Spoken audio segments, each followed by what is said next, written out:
ప్రయత్నించుదాం.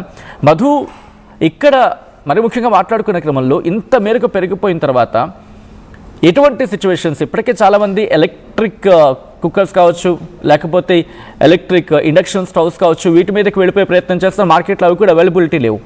So ఇప్పుడు తెలంగాణ ప్రభుత్వం ఏమైనా ఆల్టర్నేటివ్స్ ఆలోచించే ప్రయత్నం చేస్తుందా, లేకపోతే ఏమైనా కన్సెషన్స్ ఇచ్చే ప్రయత్నం జరుగుతుందా? ఎందుకంటే మనం చూసాం గతంలో కూడా కొన్ని సంక్షేమ పథకాల్లో భాగంగా వీటిని కల్పించిన సందర్భం కూడా ఉంది. సో ఇటువంటి ఆల్టర్నేటివ్స్ ఆలోచించే ప్రయత్నం చేస్తుందా ప్రభుత్వం? ఇన్ఫాక్ట్ ఆల్రెడీ కేంద్రం సూచనలు చేసింది. డైరెక్ట్ గా ప్రధాని నరేంద్ర మోదీ రాష్ట్ర ముఖ్యమంత్రులతో వీడియో కాన్ఫరెన్స్ అయ్యారు. పలు కీలక సూచనలు చేశారు. ప్రత్యామ్నాయ మార్గాలు ఏమున్నాయి వాటిపైన దృష్టి పెట్టాలి. దాంతో పాటు రాష్ట్రంలో అత్యవసర సేవలు వినియోగించేటువంటి వాళ్ళు ఎవరు ఉన్నారో వారికి మొదట ఏర్పాట్లు చేయాలనేటువంటి సేమ్ కరోనాకు సంబంధించిన క్రైటీరియా, అత్యవసర సేవలు సేవ చేసేటువంటి వారికి మొదటి ప్రాధాన్యత ఉండాలనేటువంటిది. ఇందాక మాట్లాడినట్టు ఆసుపత్రి, తర్వాత ఆర్మీ, పోలీస్, ఇంకా పారిశుద్ధ్యం కానీ, ప్రభుత్వ సేవలు కానీ, ఇట్లాంటి వాటికి సంబంధించిన వాటిలో మొదట వారికి ఏర్పాట్లు చేయాలి. గ్యాస్ నిల్వలు, పెట్రోల్, డీజిల్ నిల్వలు ఫ్యూచర్ లో కాస్త ఎక్కువ రోజుల వరకు సస్టైన్ అయ్యేలాగా వాటి నిల్వలు చూడాలి. తర్వాత సాధారణంగా రవాణాకి సంబంధించి ప్రజలకు ఇబ్బంది లేకుండా ట్రాన్స్పోర్టేషన్ కి సంబంధించి ప్రత్యామ్నాయ మార్గాలను దృష్టిలో తీసుకోవాలి. ఫర్ ఎగ్జాంపుల్ మెట్రో ట్రైన్ సేవలు ఎక్కువగా వినియోగించడం కానీ, ఇంకా ట్రైన్లు ఎక్కువ సేపు నడపాలి, లేకపోతే నిమిషాల వ్యవధిలో కొన్ని ట్రైన్స్ నడపాలి. తర్వాత ఇంకా లోకల్ ట్రైన్స్ హైదరాబాద్ లో నడిపేలా, వీటిపైన ఎలక్ట్రిక్ బస్సులను ఎక్కువగా తిప్పేలా, వీటిపైన దృష్టి పెట్టాలనేటువంటి ఆలోచన. దాంతో పాటు ప్రజల్లో ఒక రకమైనటువంటి అవేర్నెస్ తీసుకురావాలి.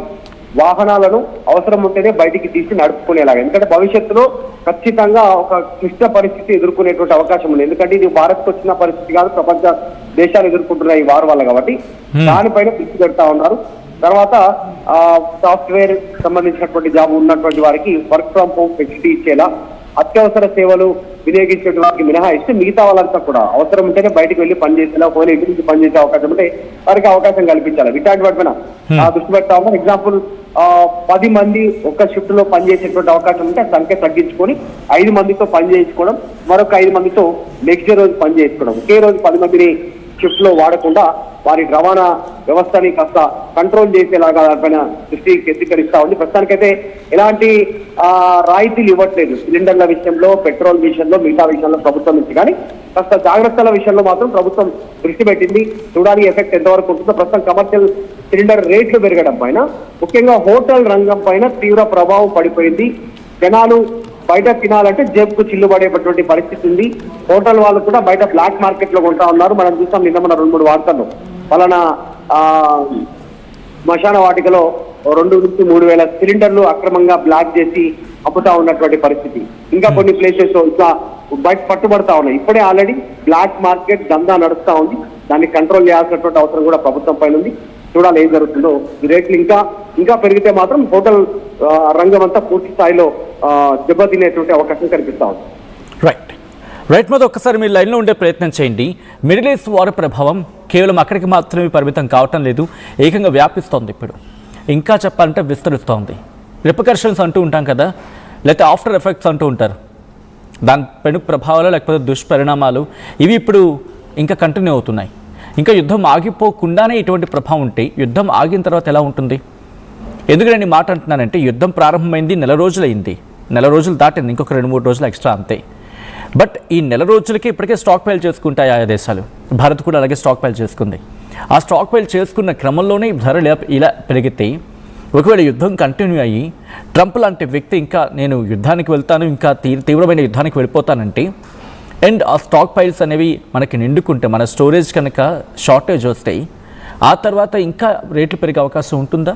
ఆబ్వియస్లీ ఉంటుంది. ఎందుకంటే డిమాండ్ పెరుగుతుంది, సప్లై ఉండదు. అండ్ ఆ సప్లైకి సంబంధించి జరగాలంటే ప్రొడక్షన్ ఉండాలి.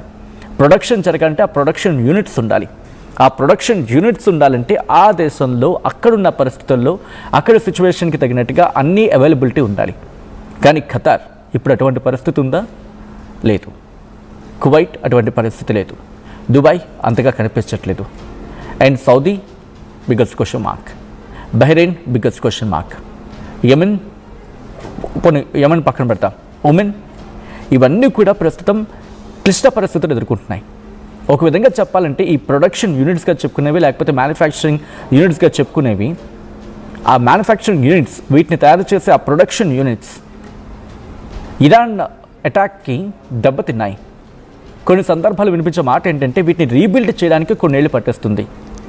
అంటే ఈ దెబ్బతిన్న ఇండస్ట్రీస్ని అక్కడ మళ్ళీ ప్రొడక్షన్ యూనిట్స్గా తీసుకొచ్చేందుకు ఇప్పటికిప్పుడు యుద్ధం ఆపితే కనీసం ప్రపంచం అంతా కలిసి వాళ్ళకి ఒక నష్టపరిహారము లేకపోతే వాళ్ళకంటూ ఒక బెనిఫిషియల్గా వెనకాలండి నిలబడితేనే అప్పుడు కోలుకొని నిలబడి దాదాపుగా 3 నెలల్లో కనీసం అంతా ప్రపంచం అంతా కలిసి కట్టుకోవచ్చు. వాళ్ళు ఆదుకుంటే ఒక 3 నెలల్లో తిరిగి కోలుకునే అవకాశం ఉంది. అండ్ నీడ్ ప్రపంచానికి కూడా అవసరం. అండ్ ఇటువంటి సందర్భంలో ఇంకా యుద్ధం కంటిన్యూ చేస్తాను, ఏప్రిల్ 6 వరకు డెడ్లైన్ విధించాలనేది ట్రంప్ చెప్తున్నమాట. ఒకవేళ ఇంకా తీవ్రతరం చేశాడనుకోండి, గ్రౌండ్ ఆపరేషన్కి వెళ్ళిపోతే ఇరాన్ ఇచ్చిన వార్నింగ్ ఇది, నేనంటున్న మాట కూడా కాదు. నేను ప్రపంచం సంగతి పట్టించుకోను, గల్ఫ్ దేశాలు ఇంకా గట్టిగా దెబ్బతింటాయని చెప్పి. మనకేదో తెలుగులో సామెత ఉంటుంది కదా, ఏకంగా దెబ్బ పూర్తిగా శత్రుశేషం లేనంత వరకు కొడతామన్నట్టుగా. సో ఆ టైప్లోకి వెళ్ళిపోయే అవకాశం ఉంటుంది. సో పరిస్థితి ఎంతలా మారిపోయే అవకాశం ఉంటుందంటే ఈ గల్ఫ్ దేశాల మీద ఇంకా ప్రభావం చూపించే అవకాశం ఉంటుంది. అండ్ దాని దెబ్బకి ప్రపంచం వెలువలాడిపోతుంది. అండ్ భారత్ మీద కూడా ప్రభావం చూపించే అవకాశం ఉంది. కాబట్టి ఇప్పటికిప్పుడు ట్రంప్ యుద్ధాన్ని ఆపేసాను అని చెప్పినా కూడా ఆ ఆఫ్టర్ ఎఫెక్ట్స్ కంటిన్యూ అవుతాయి. అండ్ ఇప్పటికిప్పుడు ఆపేస్తే బాగుంటుంది, ఆపకపోతే ప్రపంచం వెలువలాడిపోవాల్సిన పరిస్థితి ఉంటుంది. ఎందుకంటే ఇరాన్ తెగించేస్తుంది, నేను పోతే నాతో పాటు పట్టుకుపోతా అనే రకంలా తయారైంది. అండ్ ట్రంప్ మాట వినట్లేదు. ఒక రోజు ఒక మాట అంటాడు, ఇంకో రోజు ఇంకో మాట అంటాడు. ఇటువంటి సిచ్యువేషన్స్లో ఆ ప్రొడక్షన్ యూనిట్స్ ఎప్పుడు అవి మళ్ళీ పుంజుకోవాలి, ఎప్పుడు ఆ మ్యానుఫ్యాక్చరింగ్ యూనిట్స్ ఎప్పుడు మళ్ళీ తిరిగి పుంజుకోవాలి. ఒక విధంగా చెప్పాలంటే ఒక ఇంట్లో అగ్ని ప్రమాదం జరిగిందండి, లేకపోతే ఒక దాడి జరిగింది. ఆ ఇంట్లో వంట వండుతూ ఉంటారు, 10 మందికి వంట పెడుతూ ఉంటారు, వంట చేసి పెడుతూ ఉంటారు. ఆ ఇంటి మీద దాడి జరిగినప్పుడు వంట సామాను పూర్తిగా ఛిద్రం అయిపోతే ఒక 4 వచ్చి ఆదుకుంటే త్వరగా రీబిల్ట్ అవుతుంది. లేకపోతే వాళ్ళు మళ్ళీ వాళ్ళంతా వాళ్ళు కోలుకొని వాళ్ళంతా వాళ్ళు రీస్ట్రక్చర్ చేసుకొని లేకపోతే వాటిని మళ్ళీ పునరుద్ధరించుకొని చేయాలంటే కొన్నేళ్ళు పట్టేస్తుంది. అంతవరకు ఆ 10 మంది ఏం చేయాలి, ఆకలితో ఉండాల్సిందేగా. క్లుప్తంగా చెప్పాలంటే అదే పరిస్థితి ప్రస్తుతం ప్రపంచం ఎదుర్కొంటోంది. కాబట్టి ఇది ఖతర్కి ఒక్కటికే పరిమితం కావటం లేదు. ఎందుకంటే ఖతర్ గ్యాస్ విషయంలోకి వచ్చినప్పుడు Qatar, and petrol diesel energy విషయానికి వచ్చినప్పుడు సౌదీ అరేబియా, దుబాయ్ వీటి మీద. కాబట్టి ఇప్పుడు ఏం జరిగే అవకాశం ఉంది, ఇంకా రేట్లు పెరగబోతున్నాయా, మీరేమనుకుంటున్నారు కామెంట్ చేసే ప్రయత్నం చేయండి. అండ్ ఈ కథనం మిమ్మల్ని కాస్త కలవరపరచచ్చు. అయితే మిమ్మల్ని కలవరపడ గురించడం ఆర్టీవీ ఉద్దేశం కాదు, కానీ ఇటువంటి కథనాలు చూసినప్పుడు కాస్త కలవరపడ గురే అవకాశం ఉంటుంది. కాబట్టి దీనికి సంబంధించి తగిన జాగ్రత్తలు తీసుకోవాలని ఆర్టీవీ సూచించడం జరుగుతోంది. This is disturbing content, viewer description is highly advised.